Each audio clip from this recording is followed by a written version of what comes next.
it today. He does this on a regular basis. Go away. Go away, I'm doing a serious interview. Go. Okay, we're good. If he comes back, you have to tell me. You have to tell me. Malcolm. Nothing.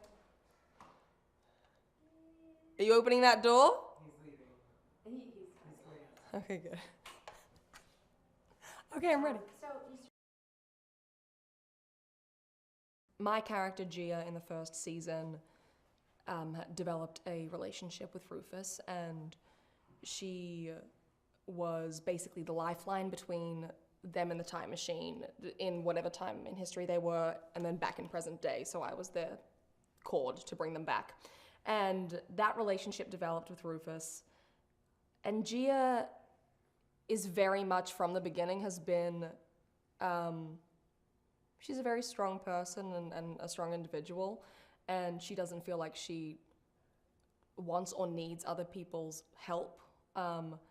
So she's very driven that way and steadfast, and she has her own morals, and she believes, and she has a very good moral compass, and she believes in the good of everyone and the good of everything, and she is very strong by herself. So when this story developed that, say, she, when any time Rufus went back in history, it was just, and there was peril and, you know, any of that kind of stuff, she's obviously very invested, and the transformation of that relationship transformed her character too, because she became more open, and she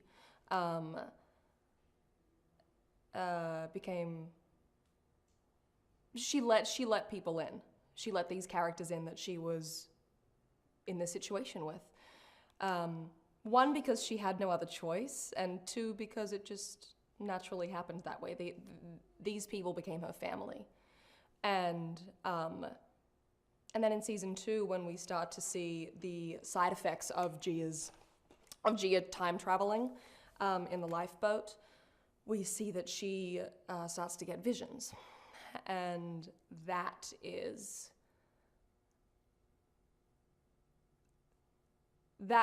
complicates things a lot, because every time that the team go back in history, she starts to have visions of terrible things happening.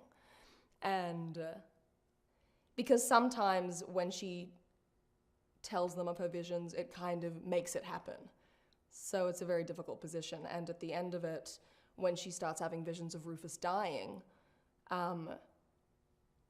ultimately her only solution she finds herself in, the solution she finds is to go to a different time, to escape, to save Rufus. The fans are the show. The fans were 100% the show. We wouldn't be here we wouldn't be resurrected twice without them. It's been an insane roller coaster ride, but just, I've been so grateful to be able to do it so many times, to just be able to keep telling this story. And I love that our fans are so dedicated, and I love that our fans are so for this show and for this story and for these characters, because they are so diverse, they're so different, they're so incredible, and they each have a story that many people can relate to. And I really think it's a show for so many people. I think it's a show for everyone, and I just feel lucky that we get to tell the story one more time because of our fans. Yeah, and this is my first show. This is the first big job I booked, so to have these fans is just, I mean, is it gonna be like this every time? It's been incredible. I love our fans. I love this show. I'm so happy we got to do it. Malcolm and I were in an interview the other day, and I guessed his favorite moment, he guessed mine, and he guessed right. I have 2 favorite moments. One of them is when I am a Rittenhouse captive, and I kill a guy, and I choke him with the bed sheet, and I do that whole bit, and that was we did 3 hours of stunt work with that, and that was the most exciting thing. I promise I'm not a crazy person. That was just so much fun to do. Anything where G is about us, I love that because I love seeing that character. Second one is when Mason is on Rittenhouse's side and he locks Gia up because Rufus and the team have betrayed him. And she puts together like a makeshift computer in the little cell that he's given her, and she puts together everything and she shuts down the whole system. And he comes in and he's like, "What did you do?" And she goes, "I don't know what you're talking about." And then she says, "I still need to pee." Like she needs to go to the bathroom. I just thought that was such a funny moment.